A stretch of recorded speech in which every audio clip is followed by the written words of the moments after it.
بہرحال اب اذان کے بعد درود شریف پڑھ کے دعا پڑھ لیں، چاہے مختصر درود شریف پڑھ لیں، اللہم صلی علی محمد وعلی آل محمد وبارک وسلم ہے، یہ مختصر درود شریف نماز والا ہی پڑھ لیں، وہ افضل ہے، ورنہ مختصر پڑھ لیں کوئی بھی درود شریف۔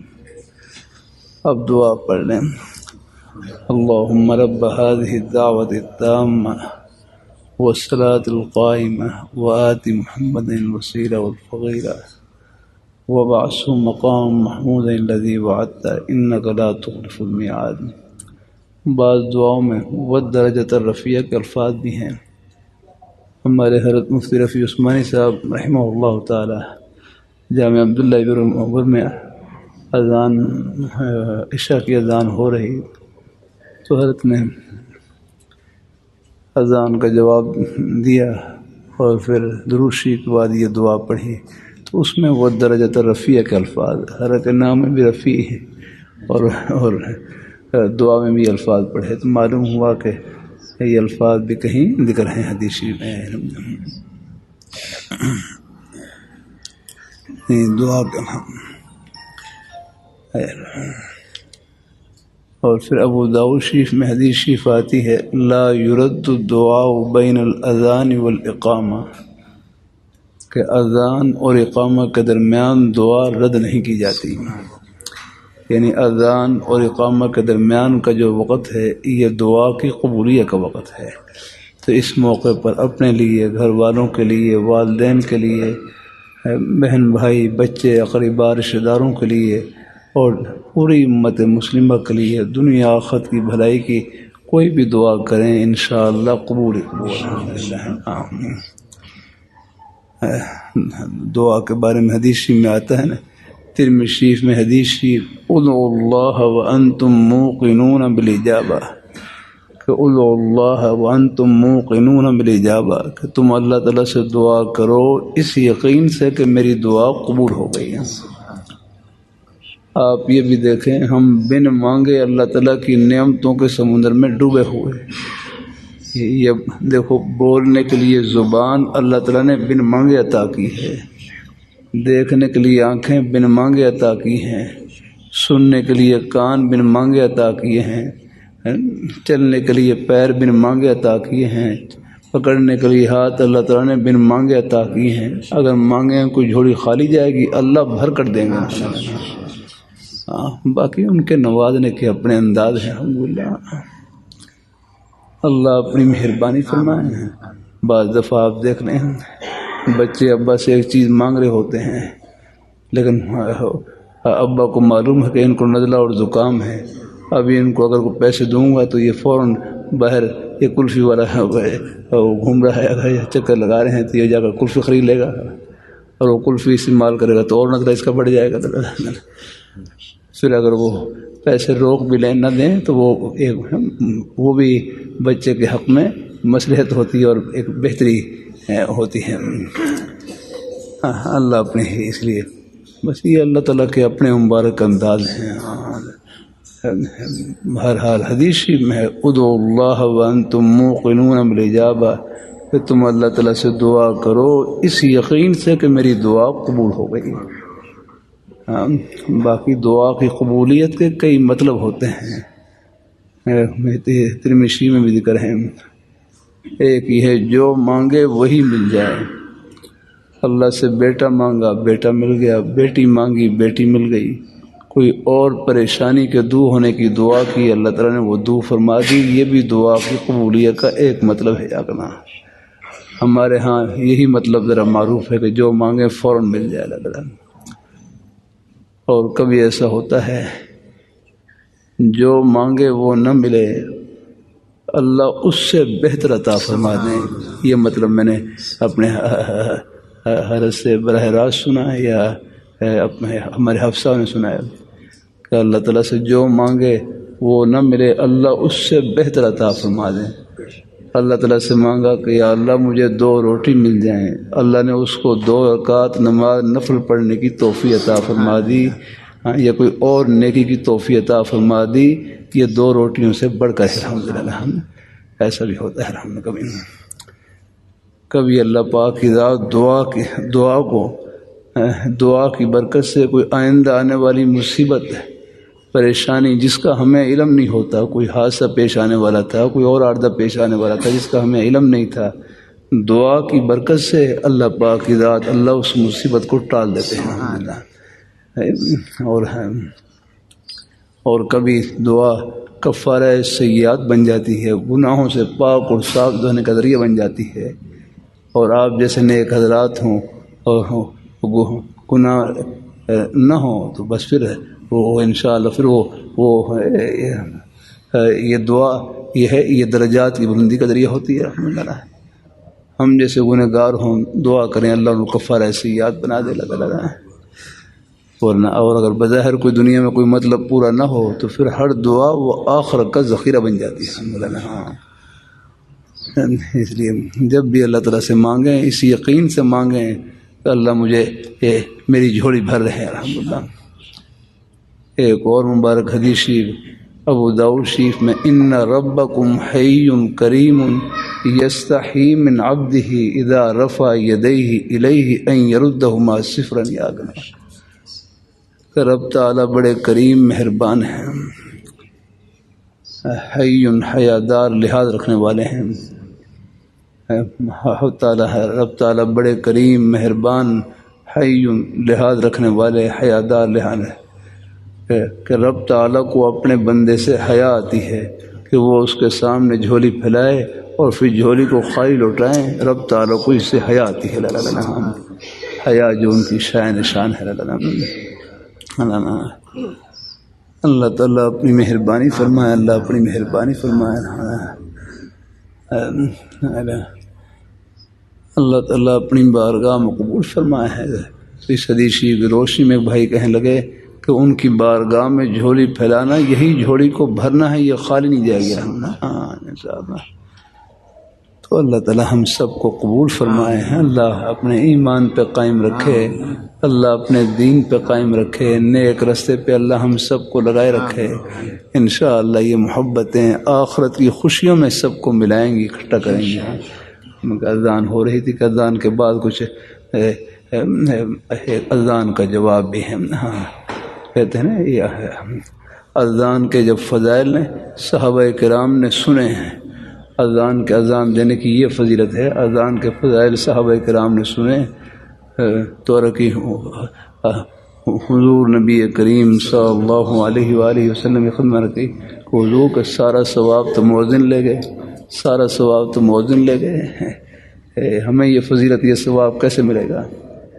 تو آپ نے ارشاد فرمایا او کما قال علیہ السلام کہ قولوا مثل ما قال المؤذن، کہ جو کلمات مؤذن کہتے ہیں وہی تم بھی کہہ لیا کرو۔ الحمدللہ جو ثواب ان کو مل رہا ہے وہ تمہیں ملے گا۔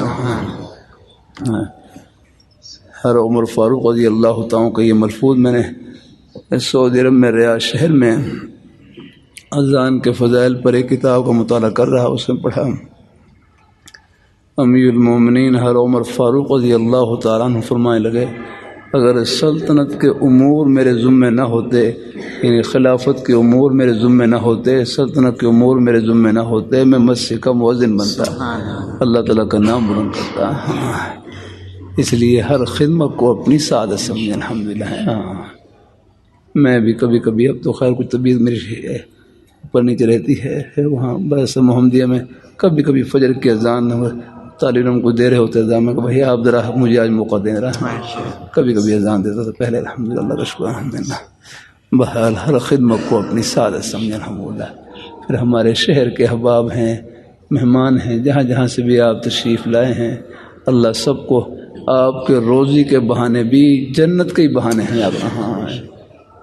آپ دنیا دار نہیں، انشاءاللہ دین دار ہیں الحمدللہ۔ وہ تو اللہ رحمۃ اللہ علیہ کتنا پیارا جملہ فرمانے لگے، جس طرح نماز پڑھنا عبادت، روزہ رکھنا عبادت، اپنے بچوں کے لیے حق حلال کی روزی کمانا یہ بھی عبادت ہے۔ اگر نماز کے لیے مسجد میں جانا ثواب، نماز پڑھ کر دکان میں جانا ثواب، دفتر میں جانا ثواب، کھیتی باڑی کرنا ثواب، ملازمت کرنا ثواب، محنت مزدوری کرنا ثواب، یا کرنا بس اپنے روزی کے بہانوں میں اللہ تعالیٰ کی رضا سامنے رہے، ہو جاتی ہے کوئی غلطی ہو جائے. مومن کا دل بڑا حساس ہوتا ہے. ان کو عام طور پر ہے مجھے امید ہے کہ اللہ تعالیٰ کی رحمت سے غلطی کا احساس ہو جاتا ہے. اگر ہاں، اور یہ جو احساس ہے یہ ایمان کی نشانی ہے. اللہ تعالیٰ اپنی مہربانی فرمائے. اللہ اپنی، میں ساہیوال میں تھا، وہاں ہمارے ایک بھائی ان کی کچھ ملازمت کچھ غیر شرعی تھی. میں پاس کھڑا ہوا، کہنے لگا میں تو آپ کو چائے بھی نہیں پلا سکتا، میں آپ کو چائے بھی نہیں پلا سکتا. مجھے اندازہ ہوا کہ ان کو اپنی ملازمت کے بارے میں یعنی فکر ہے گئے. ان کو تھوڑی ملازمت میری ذرا کچھ وہ کچھ شرعی لحاظ اس میں کچھ یعنی اس میں کمزوری ہے. میں نے کہا یہ جو آپ کا احساس ہے نا، فکر ہے، احساس، یہ بھی آپ کے ایمان کی نشانی ہے. وہ تو فقہا نے لکھا ہے کوئی کاروبار غیر شرعی بھی ہو، کاروبار غیر شرعی بھی ہو، ملازمت غیر شرعی بھی ہو، اس کو فوراً نہ چھوڑے. کہیں فوراً چھوڑنے کے بعد فقر میں مبتلا ہو جائے، فقر میں، غربت میں، فقر میں مبتلا ہو جائے، اور فقر کفر تک پہنچا دیتا ہے. قاد الفقر ان یکون کفرا، یاد رکھنا. اس کو فوراً نہ چھوڑے، بس ناگواری کے ساتھ اس کو کرتا رہے، اور اللہ تعالیٰ سے دعا کرتے رہے کہ یا اللہ مجھے نیک روزگار عطا فرما دے. اس کا کوئی نیک روزگار متبادل ہے اس کا بندوبست فرما دے. پر جیسے ہی اللہ پاک اس کا بندوبست کر دے، نیک روزگار عطا کر دے، پھر اس کو فوراً چھوڑ دیں اور پھر اپنے جو جائز ہیں تو انشاءاللہ اس ناگواری کے ساتھ یہ تھوڑا بہت جو کریں گے آپ، انشاءاللہ یہ بھی آپ کے ایمان کی نشانی ہوگی. الحمدللہ. اللہ اپنی مہربانی فرمائے، اللہ اپنی مہربانی فرمائے، اللہ اپنی بارگاہ میں قبول فرمائے. اللہ ہم سب کو اپنے ایمان پہ قائم رکھے، اللہ اپنے دین پہ قائم رکھے. انشاءاللہ یہ محبتیں آخرت کی خوشیوں میں سب کو ملائیں گی. پھر آخر میں رکھ کر دوں، آپ کے روزی کے بہانے بھی جنت کے بہانے ہیں. اگر آپ مسجد میں نماز پڑھ کر دیندار ہیں تو دکان میں اپنی حق حلال کی روزی کما کر بھی آپ دیندار ہیں. الحمدللہ. یہ دنیا کام نہیں ہے. مسلمان ایک لمحے کے لیے بھی دنیا داری کے لیے نہیں آیا، مسلمان دین داری کے لیے آیا ہے. الحمدللہ. مسلمان کا تو ایک سانس دین ہے. الحمدللہ. آپ کا نماز پڑھنا دین ہے، روزہ رکھنا دین ہے، زبان سے سچ بولنا دین ہے، اپنی حق حلال کی روزی کمانا دین ہے، اس کے لیے قدم اٹھانا دین ہے. الحمدللہ. جو نیک کام کے لیے جو قدم ہوتے ہیں وہ بھی نیک ہی ہوتے ہیں. الحمدللہ. آپ نماز پڑھنے کے لیے جو قدم اٹھ رہے ہیں یہ سب نیک ہے. الحمدللہ. حق حلال کی روزی کمانا اللہ تعالیٰ کا حکم ہے، اس کے لیے بھی جو قدم اٹھیں گے یہ سب نیک قدم ہے. الحمدللہ. اللہ نے ہمیں جو دین دیا ہے بڑا پیارا دین دیا ہے، وہ ہمارے ایک سانس کو جنت کا سانس بناتا ہے، ایک قدم کو جنت کا قدم بناتا ہے. تو اللہ تعالیٰ سب کو اللہ اپنی بارگاہ میں قبول فرمائے، اللہ اپنے ایمان پہ قائم رکھے، اپنے دین پہ قائم رکھے. باقی کچھ مجلس انشاءاللہ پھر نکاح نماز کے بعد انشاءاللہ ہوگی. الحمدللہ. جزاک اللہ. کوئی نکاح والے حضرات بھی ہیں نماز کے بعد انشاءاللہ. جزاک اللہ.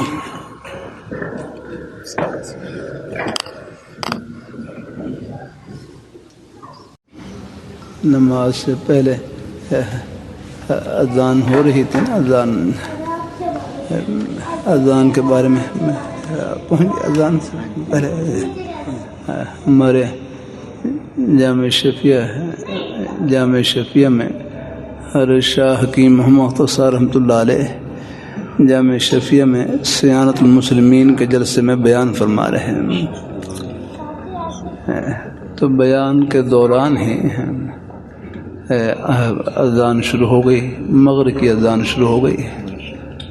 تو حضرت نے بیان جاری رکھا،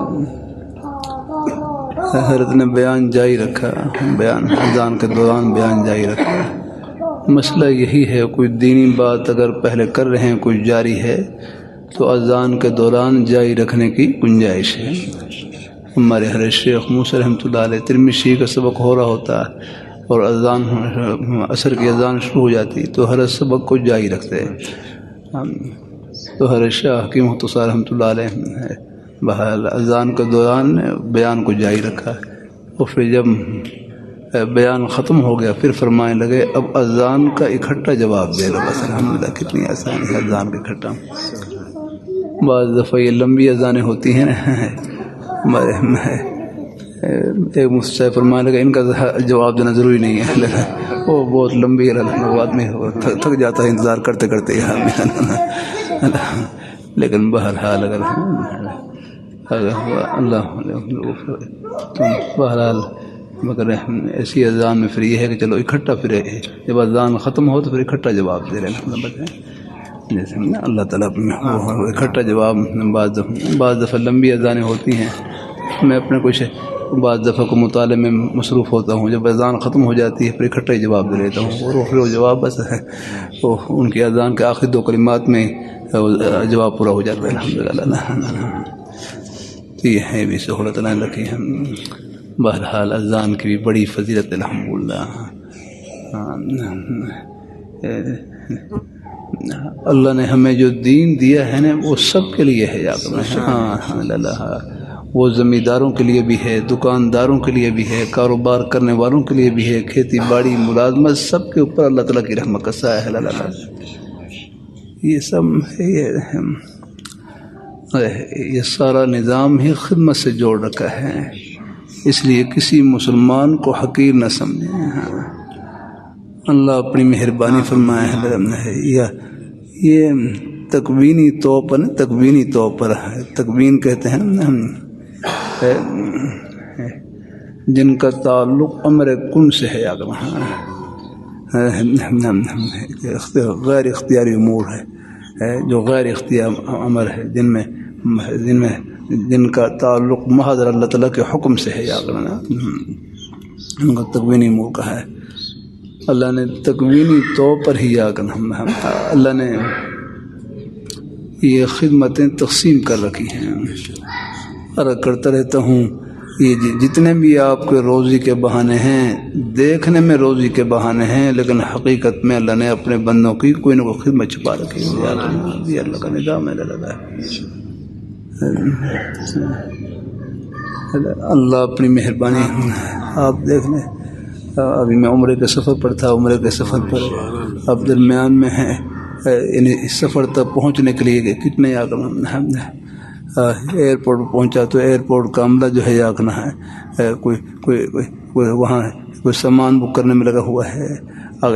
کوئی ٹکٹ ہیں وہ ٹکٹوں کی چیکنگ کر رہے ہیں، کوئی بورڈنگ کارڈ دے رہے ہیں. ایک نظام ہے. بورڈنگ کارڈ ہی نہ ملے جہاز میں کیسے بیٹھیں گے آپ؟ اللہ تعالیٰ اپنے پہ جہاز میں بیٹھے تو جہاز کے اندر جہاز کا عملہ یا رکھنا وہ خدمت میں لگا ہوا. الحمدللہ اللہ وہاں وہ جہاز کے اندر وہاں آسمان میں آپ کو کھانا کھلا رہے ہیں. الحمدللہ جہاز میں آپ بیٹھے ہیں اور وہاں کھانا مل رہا ہے. اللہ تعالیٰ اپنی وہاں جتنے بھی خدمت کرنے والے ہیں وہ ہم بیچارے بہانہ روزی کا ہے اور حقیقت میں خدمت آپ کی. اللہ اپنی مہر. اس لیے کہتے ہیں کسی مسلمان کو حقیر نہ سمجھیں. ہر ایک کے سینے میں اللہ نے اپنی محبت کا نور بھر رکھا ہے. یہ تو آخرت میں پردے اٹھیں گے کس بہانے سے اللہ سب کو اللہ اپنی رحمت سے نوازیں گے. اللہ تعالیٰ تو بحال اذان کے بارے میں کر دیا. الحمدللہ اذان اور دین کے اللہ نے ہمیں جو دین دیا ہے بڑا پیارا دین دیا ہے. الیوم اکملت لکم دینکم، آج کے دن میں نے تمہارے لیے دین کو کامل اور مکمل کر دیا ہے. قدم قدم پر رہنمائی. آپ نے بیت الخلاء میں جانا ہے تو کیسے آپ نے استنجا کرنا ہے، قضاء حاجہ کا طریقہ بتلایا پورا. یعنی قضاء حاجہ کرنا ایک ہمارا طبی عمل ہے، ایک ضرورت ہے، طبی ہے، لیکن شریعت نے اس کے لیے بھی کتنے آداب بتلائے ہیں. قضاء حاجہ کریں، قبلے کی طرف منہ نہ ہو، تعظیم قبلہ کے قبلے کی طرف نہ منہ ہو نہ پش ہو یا کرنا. کمال نظافت، خوب صفائی حاصل کرنا، خوب صفائی.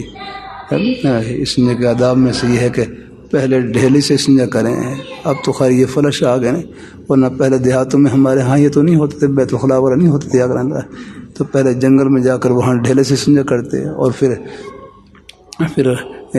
مسجد کے یا گھر کے ہیں وہ یعنی وہ جو غسل خانے میں یا استنجا خانے میں وہاں پر آ کر پانی سے استنجا کر لیتے ہیں.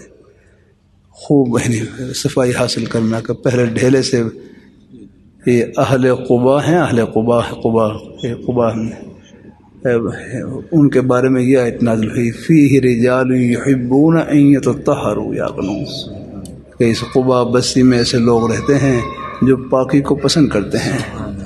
تو آپ صلی اللہ علیہ وسلم نے ان سے پوچھا آپ کی پاکی کا طریقہ کیا ہے؟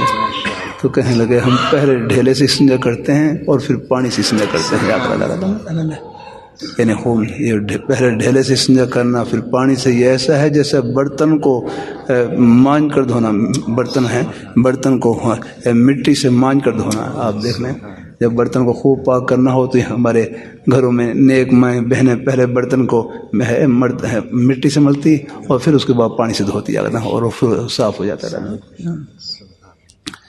یہ آداب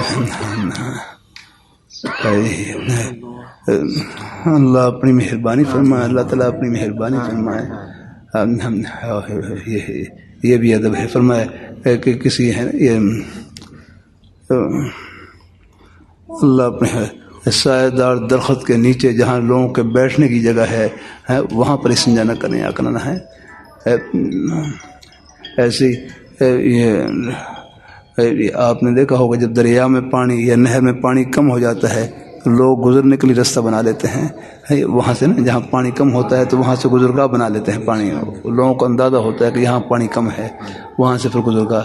تو فرمائے وہ جو لوگوں کی گزرگاہ ہو جا کر وہاں پر استنجا نہ کرے تاکہ ان کو تکلیف نہ ہو جا کر. یہ شریعت بتلا سکتی ہے اللہ. اور شریعت مطہرہ یہ اللہ تعالیٰ کے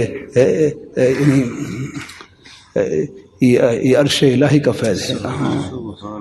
یعنی خود اللہ میاں اپنے پیارے حبیب صلی اللہ علیہ وسلم کی پیاری زبان مبارک کے ذریعے، آپ کے مبارک عملوں کے ذریعے اپنی امت کی رہنمائی فرما رہے ہیں. یعنی اللہ پاک سے بڑھ کر کون سی ہم سے پیار کرنے والی ہستی ہے. پھر انہوں نے اپنے پیارے پیغمبر عطا فرمایا الحمدللہ. اللہ ان کو نمونہ بنایا ہمارے لیے.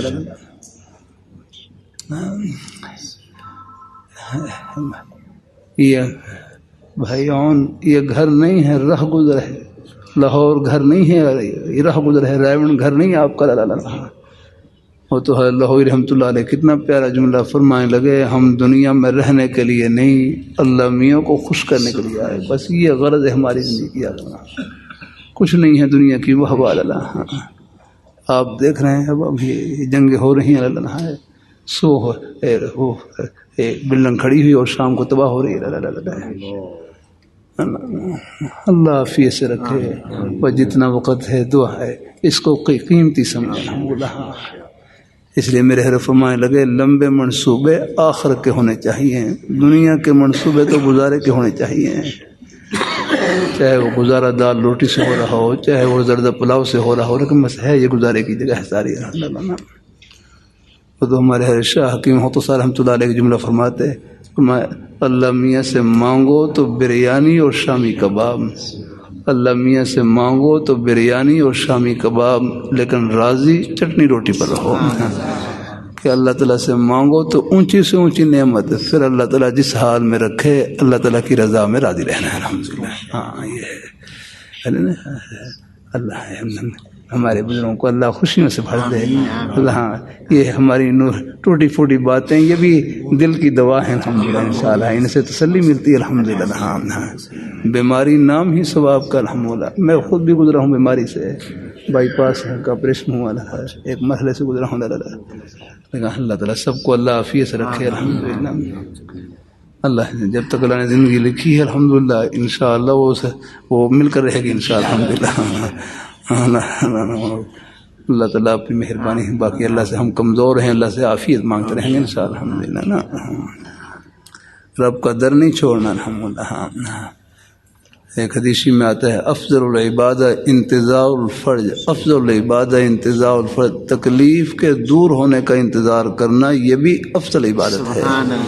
ہاں یہ بیماری کا زمانہ، یہ سارا ثواب کا ہی زمانہ ہے، لیٹے لیٹے ہی آپ کو چارپائی پر ثواب مل رہا ہے، بیٹھے بیٹھے ثواب مل رہا ہے۔ اللہ قبول فرمائے۔ چلو کچھ خیر کی باتیں لائن ڈال دی، سب فائدے کی ہیں الحمدللہ، یہ 100 بار بھی سنیں برکت ہی برکت ہے الحمدللہ۔ ہاں اب نکاح کا الحمدللہ وکفی وسلام علی عبادہ الذین